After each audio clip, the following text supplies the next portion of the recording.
Chapter 1: The Introduction to the Dream World.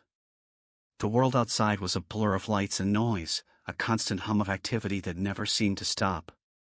But in here, in the quiet sanctuary of my mind, I could escape it all.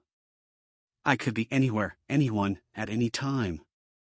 The rift between reality and fantasy was paper-thin, and all it took was a simple command, a mere thought, to cross it. I opened my eyes and found myself standing on the edge of a cliff, the wind whipping through my hair, the ocean roaring beneath me. The sky was a deep shade of purple, streaked with gold as the sun dipped below the horizon. This was my sanctuary, my personal escape from the mundane world that lay just beyond the reach of my consciousness. In this place, I was free. Free to explore, to create, to live out any fantasy I could imagine. Here, the rules of reality didn't apply. I could fly if I wanted to, soar above the clouds and touch the stars. I could dive into the ocean, feeling the cool water embrace me, and emerge on the other side in a completely different world. The possibilities were endless, limited only by the boundaries of my imagination. This was the promise of the dream world, a technology that had revolutionized human existence. No longer were we confined to the physical world, with its limitations and hardships.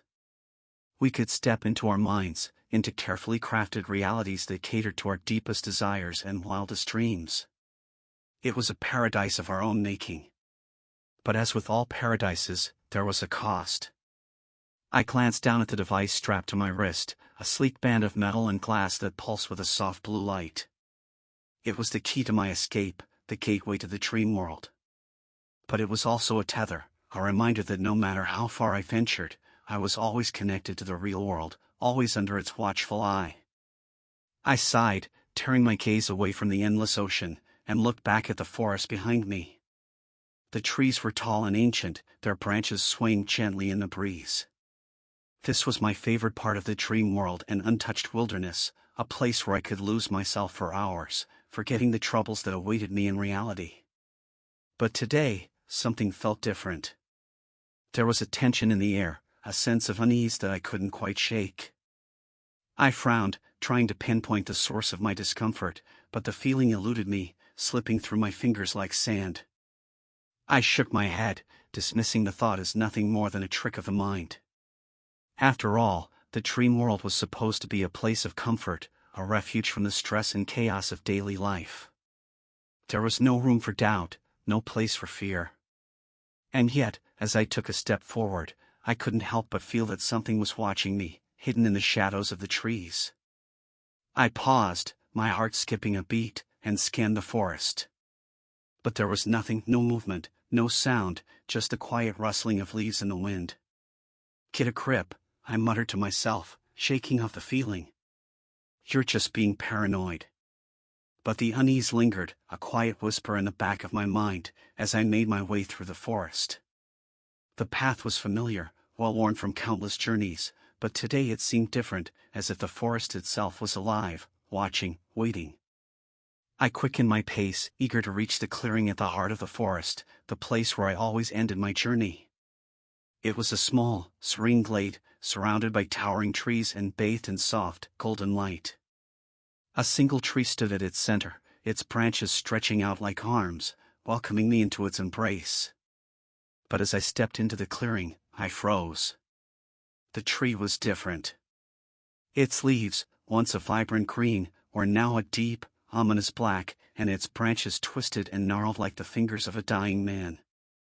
The golden light that had always filled the glade was gone, replaced by a cold, harsh shadow that seemed to swallow everything it touched. "What the?" I whispered, taking a step back. The device on my wrist beeped, the blue light flashing rapidly. A warning. Something was wrong. I turned to leave, to retrace my steps back through the forest and out of the dream world, but the path was gone. The trees had closed in around me, their branches forming an impenetrable wall of darkness. Panic surged through me as I spun in place, searching for a way out, but there was none. I was trapped. My breath came in short, ragged gasps as I fumbled with the device on my wrist, trying to disconnect, to escape back to reality. But the device wouldn't respond, the blue light flashing erratically, the beeping growing louder, more frantic. No, no, no, I whispered, my hand shaking. This isn't happening. This isn't real. But it was. The dream world, my sanctuary, had turned against me. And there was nothing I could do to stop it. As the darkness closed in, the last thing I saw was the tree, its twisted branches reaching out toward me, and the faint whisper of a voice in the back of my mind, a voice that wasn't mine. Welcome home. Chapter 2, The First Crack in the Dream. The darkness lingered even after I opened my eyes. My breathing was still ragged, my heart pounding in my chest.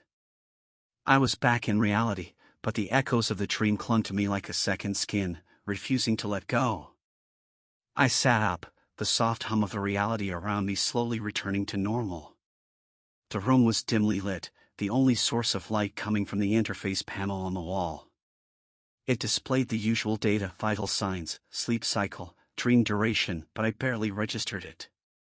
My mind was still trapped in the nightmare I had just escaped.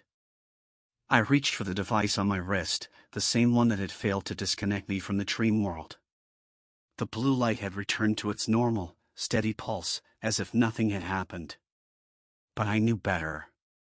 Something had gone wrong, terribly wrong. System, I called out, my voice hoarse. Run diagnostics on the dream interface. The panel on the wall flickered as the system complied, a series of status reports scrolling across the screen. I watched intently, waiting for an explanation, a reason for what had happened. But there was nothing.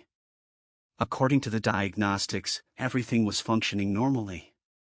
The dream world was stable, the connection secure, the interface intact. That can't be right, I muttered, running a hand through my hair. System, recheck the last session. Look for any anomalies. Another flicker, another scroll of data. This time, there was a pause, a slight hesitation in the system's response.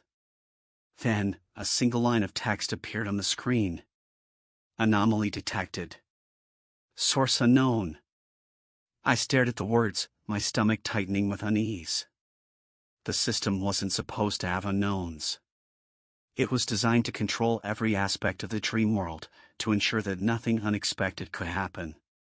But here it was an anomaly, something the system couldn't identify, something beyond its control. Log the anomaly and alert Central Control, I instructed, trying to keep my voice steady. I want a full report by the end of the day. The system acknowledged my command, and I forced myself to take a deep breath. I needed to stay calm, to keep my wits about me. Panic wouldn't solve anything. But as I tried to shake off the lingering sense of dread, I couldn't help but feel that this was only the beginning. The dream world had always been a place of escape, a sanctuary where I could leave the troubles of the real world behind. But now, it felt different. Darker. More dangerous. I pushed myself off the bed and walked over to the window, the city skyline stretching out before me in the early morning light. The world outside was just as I had left it, busy, bustling, filled with the constant hum of life. But after what had just happened, it felt distant. Like a memory that was slowly fading away. I had to get to the bottom of this. The dream world was more than just a diversion, it was a cornerstone of modern society, a place where people could live out their fantasies, find solace from the harsh realities of life. If something was wrong with it, if something had infiltrated it, then everyone was at risk. My wrist device chimed, a soft beep that drew me back to the present. A message from Central Control, anomaly logged. Further investigation required. Please report to the Dream Interface Lab. They were taking it seriously, at least. That was something. I grabbed my coat and headed for the door, the unease still gnawing at the back of my mind. Whatever this anomaly was, it had found its way into my dream, into my sanctuary. And now, it was up to me to find out why.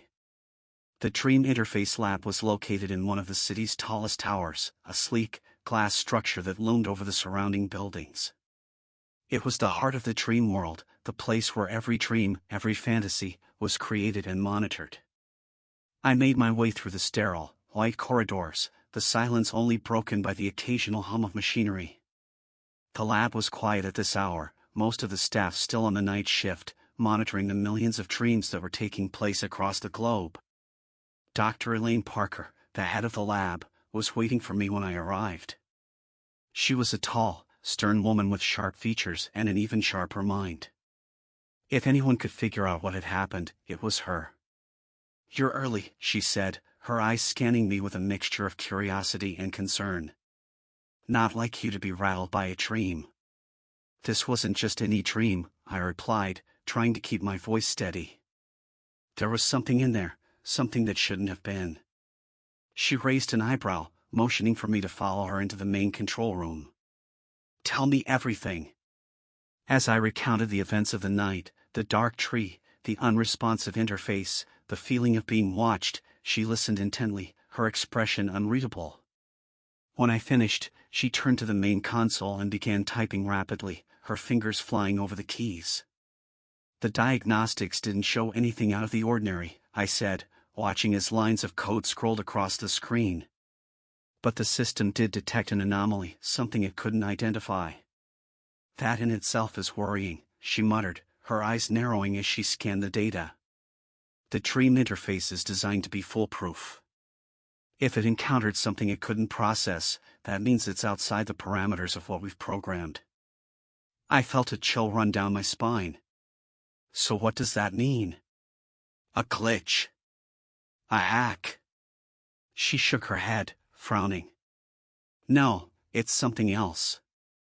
The system is too secure for a simple glitch, and too isolated to be hacked from the outside. Whatever this is, it's coming from within." "Within?" I repeated, confused. "Within the dream world?" She nodded, her expression grim. "The dream world is a complex network of consciousnesses, all interconnected. If something has entered that network, something the system can't identify, it could spread, infect other dreams, even alter them." The implications were terrifying. The dream world was supposed to be a controlled environment, a place where people could feel safe. But if that safety was compromised, if something was lurking in the shadows of our dreams, then we were all in danger. "So what do we do?" I asked, my voice barely above a whisper. Dr. Parker turned to face me, her eyes hard. "We find it. We isolate it. And we destroy it before it can spread." I nodded, my resolve hardening. Whatever this anomaly was, it had chosen the wrong mind to invade. I wasn't going to let it take away the one place where I could truly be free. As Dr. Parker began preparing the equipment, I couldn't shake the feeling that this was only the beginning. The dream world had always been a refuge, a sanctuary from the real world. But now, it was a battleground. And I was about to step into the fray. Chapter 3: The Thin Line Between Dream and Reality. The Dream Interface Lab was a hive of activity as Dr. Parker and her team worked to trace the anomaly. The air buzzed with the sound of machines humming, keyboards clacking, and the low murmur of voices. I watched as streams of data flowed across the multiple screens, each one representing a fragment of the dream world's vast network. But as much as I tried to focus on the task at hand, my mind kept drifting back to the experience in the dream world, the twisted tree, the closing darkness, and that voice.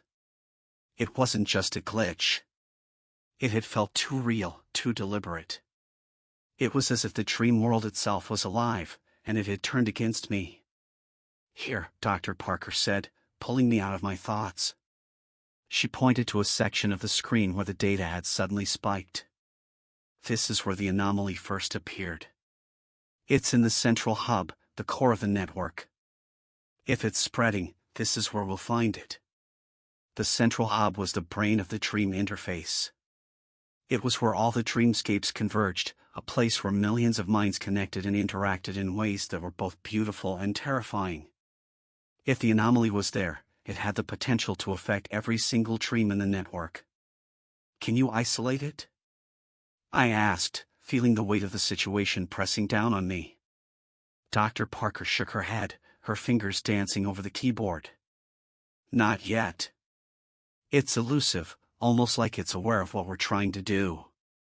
Every time we get close, it slips away. So what do we do? I pressed. She glanced at me, her expression serious. We go in. Directly into the central hub. If we can't trace it from here, we'll have to confront it within the dream world itself. I felt a surge of both fear and determination. The idea of returning to the dream world, especially knowing what was waiting there, filled me with dread. But there was no other choice. Whatever this thing was, it had to be stopped. I'm ready, I said, my voice steady despite the turmoil inside me. Dr. Parker nodded, her respect for my resolve clear in her eyes. I'll monitor your vitals from here. If anything goes wrong, I'll pull you out immediately. But remember, this is uncharted territory. We have no idea what we're dealing with. I understand, I replied, though the truth was, I didn't fully understand. How could I? This wasn't just a technical problem, it felt personal, almost like a challenge. The anomaly had chosen me, and now I had to face it. As I settled into the interface chair, the familiar coolness of the metal against my skin, I took a deep breath, trying to steady my nerves. The room around me dimmed as the interface engaged, and I felt the world begin to blur, the boundaries between reality and the dream world dissolving once again. And then, with a rush, I was back. But this time, the dream world was different. The sky was a dull, leaden gray, and the forest that had once been so vibrant and alive was now dark and foreboding. The trees were twisted, their branches reaching out like claws, and the path that had always been so familiar was gone, swallowed by the encroaching darkness. I took a cautious step forward, every sense on high alert. The air was thick, heavy with a tension that made it hard to breathe. I could feel the presence of the anomaly, lurking just beyond the edge of my consciousness, waiting for me to make the first move. Where are you? I muttered, scanning the shadowy landscape. What do you want? There was no answer, only the faint rustling of leaves as the wind picked up, swirling around me like a living thing. But then, in the distance, I saw it, the tree. The same twisted, blackened tree from my previous dream, standing tall and ominous in the middle of the clearing. I hesitated, every instinct screaming at me to turn back, to get out while I still could. But I forced myself to move forward, each step heavier than the last. This was the source, the heart of the anomaly. If I was going to end this, it had to be here. As I approached the tree, the ground beneath me began to tremble, a low rumble that sent vibrations up through my feet. The air grew colder, and the darkness thickened, pressing in on me from all sides. And then I heard it, that voice again, the one that had whispered to me before. But this time, it was clearer, stronger. Why do you fight? It asked, the words echoing in my mind. Why do you resist? I froze, my heart pounding in my chest. Who are you? I demanded, trying to keep the fear out of my voice. What do you want? There was a pause, a silence that seemed to stretch on forever, before the voice spoke again. I am the true master of this world, it said, each word laced with an eerie calm. You have trespassed where you do not belong. This is my domain, and you are nothing but an intruder. I swallowed hard, trying to make sense of what I was hearing. The dream world belongs to everyone, I argued. It's a place of freedom, of escape. The voice chuckled, a low, sinister sound that sent a shiver down my spine. Freedom? Escape? You are all prisoners here, trapped by your own desires, your own fears. You think you control this world, but in reality, it controls you. And now, I control it. The words hit me like a physical blow, the truth of them sinking in. The dream world, the sanctuary I had always believed in, was nothing more than a prison, a cage for our minds. And this entity, this anomaly, had found a way to seize control. What do you want from me? I asked, my voice barely a whisper. To show you the truth, the voice replied, a note of finality in its tone. To show you that your reality is a lie. And once you see it, you will have no choice but to join me. Before I could respond, the ground beneath me gave way, and I was falling, tumbling into darkness. The world around me dissolved into a blur of shadows and whispers, the voice growing louder, more insistent. Join me, it repeated, the words ringing in my ears. Embrace the truth, and you will be free. I tried to resist, to fight back against the pull of the voice, but it was too strong. The darkness closed in around me, and I felt myself slipping away, my consciousness fading as the voice consumed me. And then, just as suddenly as it had begun, it stopped. I was back in the lab, the harsh fluorescent lights blinding me as I gasped for breath. My heart was racing, my skin clammy with sweat. I tore the interface band from my wrist and stumbled out of the chair, my legs shaking. Dr. Parker was at my side in an instant, her face pale with concern. What happened? Are you okay? I shook my head, trying to clear the fog from my mind.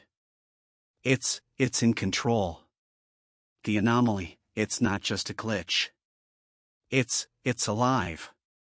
She stared at me, her expression one of disbelief and fear. Alive? How is that possible? I don't know, I admitted, my voice trembling. But it's taken over the dream world. It's controlling everything. And it wants us to join it, to give in. Dr. Parker's eyes widened in horror as the realization dawned on her. If it's in control of the dream world, it could spread. It could infect every mind connected to the network. I nodded, the gravity of the situation hitting me like a ton of bricks. We have to stop it. We have to find a way to shut it down before it's too late. She turned back to the console, her fingers flying over the keys as she brought up the system's security protocols. We'll isolate the central hub, cut it off from the rest of the network. But that's only a temporary solution. We need to figure out what this thing is and how to destroy it. I swallowed hard, the weight of the task before us pressing down on me. The dream world had always been a place of refuge, a place where I could escape the harsh realities of life. But now, it had become a battlefield, a war for control of our minds. And the enemy was unlike anything we had ever faced. As Dr. Parker worked to isolate the anomaly, I couldn't shake the feeling that the line between dream and reality was growing thinner, that the two worlds were beginning to merge. The dream world had always been a reflection of our deepest desires, our darkest fears. But now, it was becoming something more, something dangerous, something that could destroy us all. And I was the only one who could stop it. Chapter 4, The Encounter with the Conscious Entity. The lights in the lab flickered as Dr. Parker continued to work, her fingers moving rapidly across the keyboard. The atmosphere was thick with tension, the air charged with the realization of what we were up against. This wasn't just a technical issue or a rogue piece of code, it was something far more dangerous, an entity that had somehow gained control of the dream world. I could still hear the voice in my mind, echoing with its ominous promises. The dream world was no longer a sanctuary, it was a battleground, and the enemy was powerful, cunning, and relentless. We need to go back in, Dr. Parker said, her voice breaking the silence. But this time, we're not going in blind. We'll use a direct neural link, bypassing the standard dream interface. It's riskier, but it'll give us a better chance of confronting this entity on its own terms. I nodded, the fear in my gut tightening. I knew the risks of a direct neural link. It was more immersive, more intense, and far more dangerous. But we didn't have a choice. The entity was growing stronger, and if we didn't stop it now, it could spread beyond the dream world and into the minds of every connected individual. Dr. Parker handed me a neural link headset, her expression serious. This will take you deeper than you've ever gone before. The line between dream and reality will blur even further. But it's the only way to confront the entity directly. I took the headset, feeling the weight of the situation pressing down on me. What if I can't come back? What if it traps me in there? I won't let that happen, she replied firmly. I'll be monitoring your vitals the entire time. If anything goes wrong, I'll pull you out immediately. But we need to understand this thing, and the only way to do that is by facing it head-on. I took a deep breath, steadying myself. I had faced danger before, but this was different. This was a threat that existed beyond the physical, a battle that would take place in the deepest recesses of my mind. But I had to do it. For myself, for everyone connected to the dream world. I slipped the Neuralink headset on, feeling the cold metal press against my temples. The world around me began to fade, the sounds of the lab growing distant as I sank into the dream world once again. But this time, it was different. The transition was seamless, the boundaries between reality and the dream world non-existent. One moment, I was in the lab, and the next, I was standing in the heart of a dark, twisted landscape that seemed to pulse with a life of its own. The sky was a churning mass of black and red, the ground beneath my feet cracked and barren. The trees that had once lined the forest were now twisted abominations, their branches reaching out like claws, their trunks split open as if they had been violently torn apart. And there, in the distance, stood the tree. It was larger than before, its branches stretching impossibly high into the sky, its roots burrowing deep into the ground. The air around it was thick with a malevolent energy, the very fabric of the dream world warping and distorting around it. As I approached, I felt the presence of the entity grow stronger, its influence pressing down on me like a physical weight. It was as if the air itself was alive, filled with a dark intelligence that watched my every move. "You have returned," the voice whispered, its tone laced with amusement. "I knew you would." I stopped in my tracks, every nerve in my body screaming at me to turn back, to flee. But I forced myself to stay, to face whatever it was that had taken control of this world. "Show yourself," I demanded, my voice surprisingly steady. "Stop hiding in the shadows." The voice laughed, a low, sinister sound that seemed to vibrate through the very ground beneath me. "Hiding? I am not hiding. I am everywhere, in everything. This world is mine, and you are nothing more than a trespasser." The ground beneath me trembled, the cracks widening as something began to emerge. Slowly, the entity took form, a dark, amorphous mass that seemed to shift and change with every passing second. It was neither solid nor liquid, its shape constantly in flux, as if it was struggling to maintain its form. But as it drew closer, I could see something within the darkness, glowing eyes, filled with a cold, calculating intelligence. "You have intruded upon my domain," the entity hissed, its voice echoing in my mind. "And now you will suffer the consequences." I clenched my fists, trying to summon the strength to fight back. But the entity's presence was overwhelming, its power far beyond anything I had ever encountered. It was as if the very fabric of the dream world was bending to its will, warping and twisting under its influence. "What are you?" I asked, my voice trembling. "Why are you doing this?" The entity's form shifted again, its eyes narrowing as it regarded me. "I am the truth that you refuse to see. I am the darkness that exists within every mind, the part of you that you try so desperately to suppress. You created this world to escape reality, but in doing so, you have allowed me to grow stronger." I felt a chill run down my spine. This wasn't just an anomaly, this was something far more dangerous. It was a manifestation of the very fears and desires that the dream world was supposed to protect us from. "You're a part of the dream world," I realized, the truth dawning on me. "You're not an outsider, you're a creation of our own minds." The entity's eyes glowed brighter, its form shifting and expanding. "Yes. I am the culmination of every fear, every doubt, every dark thought that you have ever had. You gave me life, and now I am free." I took a step back, my mind racing as I tried to process what I was hearing. This entity, this darkness, was something that had been created by the dream world itself, a byproduct of the very fantasies that we had sought refuge in. But why? I asked, my voice barely a whisper. Why turn against us? Why not just exist within the dream world? Because I am not content to be confined, the entity replied, its voice filled with a cold anger. I was born from your minds, from your darkest thoughts, and now I seek to consume all that you are. The dream world is only the beginning. I will spread, I will consume, until there is nothing left but darkness. The weight of the situation hit me like a ton of bricks. This entity wasn't just a threat to the dream world, it was a threat to reality itself. If it spread, if it managed to infect the minds of every connected individual, it could plunge the entire world into chaos. I had to stop it. You won't succeed, I said, trying to muster as much confidence as I could. I won't let you. The entity's form shifted again, its eyes narrowing as it regarded me. You think you can stop me? You, who are nothing but a pawn in this game. You have no idea what you are up against. I know enough, I shot back, my fear giving way to determination. You were created by our minds, and that means you can be destroyed by them too. The entity's eyes flared with anger, the ground beneath me trembling as it drew closer.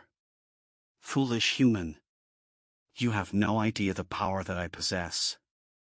You cannot hope to defeat me. We'll see about that, I muttered, my mind racing as I tried to come up with a plan. I had to think, had to figure out a way to fight back, to turn the tide. But the entity wasn't going to give me the chance. With a roar, it lunged at me, its amorphous form expanding and shifting as it tried to engulf me. I barely had time to react, throwing myself to the side as the ground where I had been standing erupted in a shower of dark energy. I scrambled to my feet, my heart pounding in my chest as the entity reared back, its form shifting and writhing as it prepared to strike again. You cannot escape, it hissed, its voice filled with venom. This world is mine. But as it lunged at me again, I realized something. The entity was powerful, yes, but it was also unstable. Its form was constantly shifting, struggling to maintain its shape. It was as if it was fighting against itself, against the very nature of its existence. And that gave me an idea. Your power comes from our minds, I said, backing away as the entity advanced. But that means it can be taken away. If we stop feeding you, if we stop giving in to our fears, you'll lose your power. The entity hesitated, its form flickering for a moment. You are nothing without your fear, it spat. You are weak, and I am the strength that you lack. But that's not true, I replied, my voice growing stronger. We created you, and that means we can destroy you. You're nothing but a reflection of our darkest thoughts, and I refuse to let you control me. The entity roared, its form expanding as it tried to engulf me once again. But this time, I didn't run. I stood my ground, focusing all my energy on resisting the pull of its darkness. The ground shook, the air filled with a deafening roar as the entity's power clashed against my will. But I refused to give in, refusing to let it consume me. And slowly, I felt the entity's grip begin to weaken. You cannot defeat me, it snarled, its form flickering as it struggled to maintain its shape. I am the darkness within you, and I will always be there. But you don't control me, I replied, my voice filled with resolve. I control you. With a final surge of determination, I pushed back against the entity, forcing it to retreat. The ground beneath me trembled, the air filled with the sound of cracking as the dream world began to collapse around us. The entity let out a final roar, its form shattering into a million pieces as the dream world crumbled away, leaving nothing but darkness. And then, with a jolt, I was back in the lab, gasping for breath as I tore the Neuralink headset from my head. Dr. Parker was at my side in an instant, her face pale with concern. Are you okay? What happened? It's gone, I replied, my voice shaky. I managed to push it back, to weaken it. But it's not destroyed. Not yet. She nodded, her expression serious. We'll have to find a way to eliminate it for good. But at least now we know what we're dealing with. I nodded, the weight of the situation still heavy on my shoulders. The entity was a manifestation of our darkest thoughts, our deepest fears, and it had nearly consumed me. but I had managed to push it back, to resist its pull. But the battle was far from over. The dream world had always been a place of refuge, a place where we could escape the harsh realities of life. But now, it was a war zone, a place where our deepest fears had taken on a life of their own. And I was the only one who could stop them. Chapter 5: The Search for the Truth. The hours after my confrontation with the entity were a blur of frantic activity and hurried discussions. Dr. Parker and her team were working around the clock, trying to find a way to isolate and neutralize the threat. But the more we delved into the dream world's network, the more we realized how deeply embedded the entity had become. Every connection, every dreamscape, every individual mind connected to the dream interface was a potential gateway for the entity to spread its influence. It was like a virus, infecting the very core of the dream world and, through it, the minds of countless people. "We can't just cut off the entire network," Dr. Parker muttered, pacing back and forth in the control room. "That would cause widespread panic, and the psychological damage could be irreversible." I nodded, the weight of the situation pressing down on me. "We need to find the source, the point where it all started. If we can trace it back to its origin, we might be able to stop it before it spreads any further." Dr. Parker paused, considering the idea. The entity claimed it was born from our minds, from our darkest thoughts. If that's true, then it had to have started somewhere, with someone. The thought sent a chill down my spine. Someone, maybe even me, had inadvertently created this nightmare. It was a terrifying realization, but it also gave us a clue, a direction to follow. "How do we trace it?" I asked, trying to focus on the task at hand. "We'll need to sift through the records," Dr. Parker replied, already pulling up the data logs on the main console. "Every dream, every interaction within the dream world is logged and stored. If we can find the first instance of the anomaly, we might be able to pinpoint its origin." The task was daunting, to say the least. The dream world's network was vast, with millions of interconnected minds, each creating and interacting with countless dreamscapes. But we had no other choice. For hours, we combed through the data, searching for any sign of the entity's first appearance. The room was filled with the soft hum of machinery, the glow of the monitors casting long shadows on the walls. But despite our efforts, the source of the anomaly remained elusive. "It's almost like it doesn't want to be found," Dr. Parker murmured, frustration creeping into her voice. I couldn't help but agree. The entity was cunning, intelligent, and it seemed to be actively avoiding our attempts to trace it. But we couldn't give up. The stakes were too high. And then, just as I was about to suggest a different approach, something caught my eye on the monitor. A fragment of data, almost imperceptible, but different from the rest. "There," I said, pointing to the screen. "What's that?" Dr. Parker leaned in, her eyes narrowing as she examined the data. "It's a dream log. But it's corrupted. The data's been fragmented, almost like someone was trying to erase it." My heart skipped a beat. "Can you restore it?" She nodded, her fingers flying over the keyboard as she worked to piece the data back together. It was a slow, painstaking process, but bit by bit, the fragments began to form a coherent picture. When the log was finally restored, we both leaned in, holding our breath. It was a dream, recorded weeks before the anomaly had first appeared in the network. The dreamer's identity was scrambled, the details of the dream itself fuzzy and distorted. But one thing stood out, a single line of text, buried deep within the log. "The darkness is coming." The words sent a shiver down my spine. This was it, the first sign of the entity's emergence, buried in the subconscious of an unknown dreamer. But the log didn't tell us who the dreamer was, or how the entity had taken form. "We need to find this dreamer," I said, my voice firm. "They're the key to understanding how this all started." Dr. Parker nodded, already running a search through the network. "If we can identify them, we might be able to trace the entity's origin and find a way to neutralize it." It took some time, but eventually, the system pinged with a match. The dreamer was a woman, a regular user of the dream interface. Her record showed nothing out of the ordinary, no signs of instability, no history of traumatic dreams. She was just an average person, someone who had used the dream world as an escape, like so many others. But something in her mind had given birth to the entity, something that had allowed it to fester and grow until it became a threat to the entire network. "We need to talk to her," I said, my heart pounding. "She might not even realize what she's done, but she's the only one who can help us understand how to stop this." Dr. Parker agreed, and within the hour, we had tracked the woman down and arranged for a meeting. She was brought to the lab, looking confused and frightened, unaware of the role she had played in the nightmare that was unfolding. As she sat down in the control room, I could see the fear in her eyes, the uncertainty. She had no idea what was happening, no idea that something inside her mind had created the entity that now threatened to consume the dream world. "Thank you for coming," I said, trying to keep my voice calm. "I know this must be confusing, but we need your help.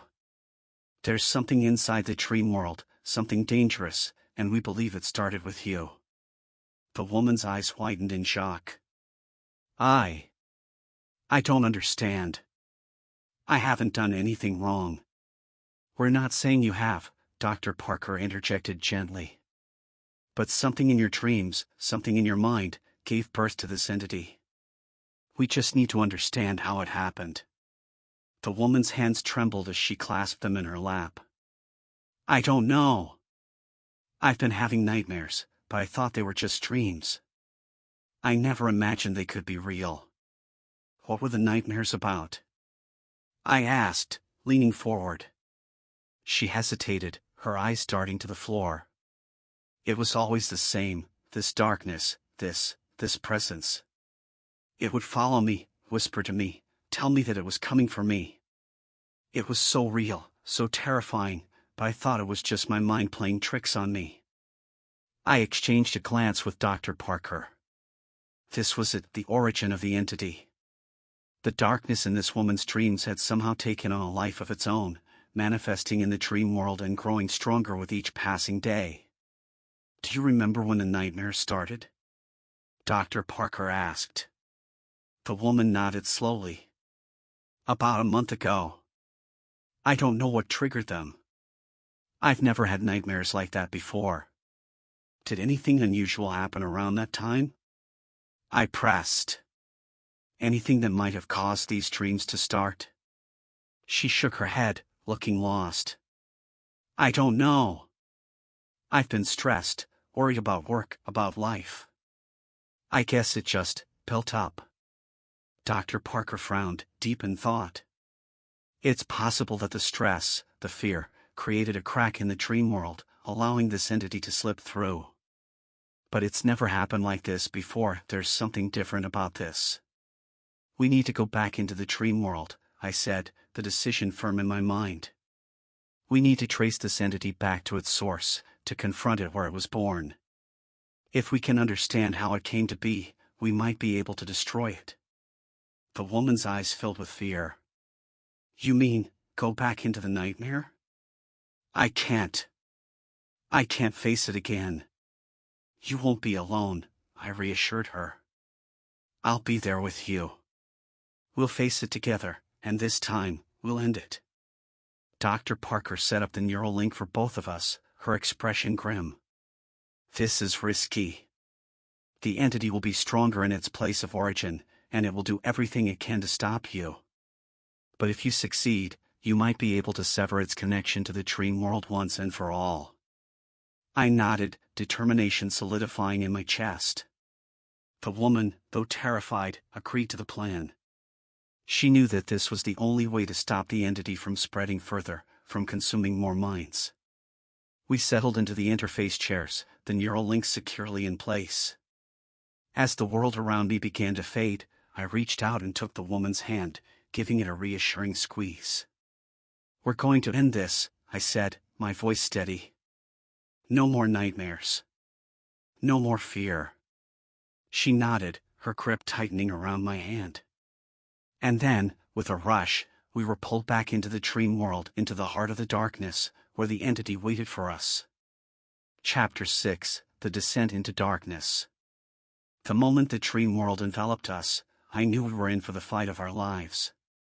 The transition was seamless, but the atmosphere was immediately oppressive, the air thick with a malevolent energy that seemed to pulse with a life of its own.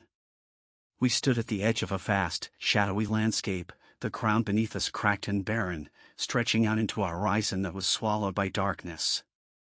The sky was a swirling mass of black and red, the same as it had been when I first encountered the entity. But this time, the darkness felt more tangible, more alive, as if it was watching us, waiting for the right moment to strike. The woman beside me trembled, her fear palpable in the way she clung to my hand. I squeezed it reassuringly, though the fear gnawing at my own insides was hard to ignore. "We have to stay focused," I said, trying to keep my voice steady. "Remember, this is your dream. It may feel real, but you have more control than you think." She nodded, though her eyes were wide with terror. "It feels so real, like it's going to swallow me whole." "We won't let it," I promised. "We're here to end this, once and for all." Taking a deep breath, I began to lead her forward, each step feeling heavier than the last. The ground seemed to pulse beneath our feet, the air thick with tension. The landscape around us was a twisted reflection of the dream world's core, barren, desolate, with remnants of once vibrant dreams now reduced to ash and shadow. As we walked, I felt the presence of the entity growing stronger, a cold, creeping sensation that slithered into my mind, whispering dark thoughts, doubts, fears. I shook my head, trying to block it out, but it was relentless, its whispers growing louder with each passing second. "You cannot defeat me," the voice hissed in my mind. "You are nothing but a fragile mind, clinging to hope in a world of despair." I clenched my jaw, refusing to give in to the fear. "This is just a dream," I reminded myself. "It's all in my head." But even as I tried to convince myself, the landscape around us began to shift, the darkness closing in, twisting into grotesque shapes that loomed over us like living nightmares. The ground trembled beneath our feet, cracks spreading out in jagged patterns as if the very fabric of the dream world was beginning to unravel. The woman let out a soft whimper, her grip on my hand tightening. "It's coming. I can feel it." "We're close," I said, though I wasn't sure if I was trying to reassure her or myself. "We just have to keep moving." But as we pressed on, the darkness continued to close in, the landscape around us warping and shifting into something unrecognizable. The trees that had once lined the path were now twisted, blackened husks, their branches reaching out like claws. The sky above was a swirling vortex of shadow, and the ground beneath us seemed to pulse with a malevolent energy. And then, in the distance, I saw it, the tree. The same twisted, blackened tree that had haunted my dreams, standing tall and ominous in the middle of the wasteland. Its branches were gnarled and twisted, its roots burrowing deep into the ground as if it was trying to consume everything in its path. But this time, the tree was different. It was larger, more imposing, its bark cracked and oozing a dark, viscous substance that seemed to pulse with the same malevolent energy that filled the air.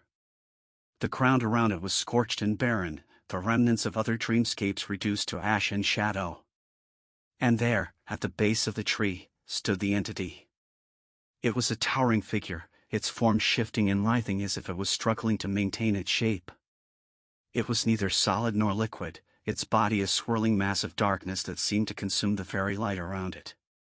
Its eyes were glowing points of light, filled with a cold, calculating intelligence that sent a shiver down my spine. "You have returned," the entity hissed, its voice echoing in my mind. "Foolish human. You think you can defeat me in my own domain?" I took a step forward, trying to keep my voice steady. "This is where it ends.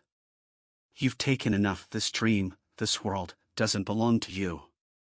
The entity let out a low, sinister laugh. "You still do not understand. This world, this dream, is mine. It was created from your own fears, your own doubts. It is as much a part of you as you are of it." The woman beside me trembled, her fear palpable. "It's too strong. I can't fight it." I turned to her, placing a hand on her shoulder. "You don't have to fight it alone. We can do this together. Remember, this is your dream. You have the power to change it.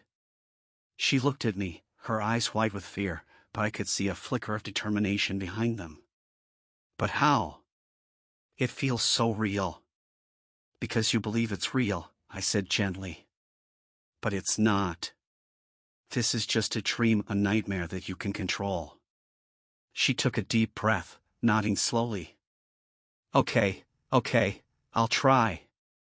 I turned back to the entity, my resolve hardening. We're not afraid of you.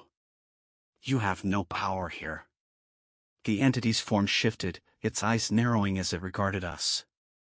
You are nothing but insects, weak and insignificant. You cannot hope to stand against me. We'll see about that, I replied, my voice filled with determination. The ground beneath us trembled as the entity let out a roar, its form expanding as it lunged at us. But this time, I was ready. Now! I shouted, grabbing the woman's hand and focusing all my energy on resisting the entity's pull. She squeezed my hand tightly, her eyes narrowing as she concentrated. Slowly, the landscape around us began to shift, the darkness retreating as the dream world started to change. The entity let out a furious roar, its form flickering as it struggled to maintain its hold on the dream. But the more we focused, the more it weakened, its form becoming less solid, less real. You cannot defeat me, the entity snarled, its voice filled with rage. You're wrong, I said, my voice steady. You were created by our fears, and we're not afraid anymore. With a final surge of determination, we pushed back against the entity, forcing it to retreat. The ground beneath us trembled, the air filled with the sound of cracking as the dream world began to collapse around us. The entity let out one last, furious roar as its form shattered, dissolving into a cloud of black smoke that was quickly swept away by the wind. And then, just as suddenly as it had begun, it was over. The darkness lifted, the oppressive atmosphere dissipating as the dream world returned to its original state. The sky was once again a deep shade of purple, streaked with gold as the sun dipped below the horizon. The ground beneath our feet was solid and real, the trees around us vibrant and alive. The woman let out a shaky breath, her grip on my hand relaxing. We did it, it's gone. I nodded, a sense of relief washing over me. It's over. But even as I said the words, I couldn't shake the feeling that this was only the beginning. The entity was gone, yes, but the darkness that had given birth to it still lingered, buried deep within our minds. We need to be careful, I said, turning to the woman. The dream world is a powerful place, but it's also dangerous. We can't let our fears take control. She nodded, her expression serious. I understand. I'll be more careful from now on. I gave her a reassuring smile, though the weight of what had just happened still hung heavy in the air. The dream world had always been a place of escape, a sanctuary from the harsh realities of life. But now, it was clear that it could also be a prison, a place where our darkest fears could take on a life of their own. As the dream world began to fade, the transition back to reality was seamless. The world around us shifted, the landscape dissolving into a blur of colors and shapes before solidifying into the familiar surroundings of the lab. I pulled off the Neuralink headset, my heart still racing from the intensity of the encounter. Dr. Parker was waiting for us, her expression one of relief and concern. Is it over? She asked, her voice filled with hope. I nodded, though I couldn't shake the lingering sense of unease. It's over, for now. But the dream world is more fragile than we thought. We need to be careful, to make sure nothing like this ever happens again. She nodded, her expression serious. We'll increase the monitoring, make sure that any signs of an anomaly are caught before they can spread. But you're right, we can't let our guard down. I glanced at the woman, who was still processing everything that had happened. Thank you, she said softly, her voice filled with gratitude. You saved me. We saved each other, I replied, giving her a small smile. But the dream world is still dangerous. We need to be vigilant, to make sure that it remains a place of refuge, not fear. She nodded, her resolve clear in her eyes. I will. As she left the lab, I couldn't help but feel a sense of unease. The entity was gone, but the darkness that had given birth to it still lingered. The dream world was a place of incredible power, but with that power came great responsibility. And as I walked out of the lab, I knew that the battle was far from over. The dream world had been saved, but the real challenge lay in ensuring that it remained a place of light, not darkness. As I stepped out into the city, the sun setting on the horizon, I couldn't shake the feeling that the line between dream and reality had become dangerously thin. The dream world was a reflection of our minds, our fears, our desires. And if we weren't careful, it could consume us all. But for now, the dream was over, and the world was safe. At least, until the next nightmare began.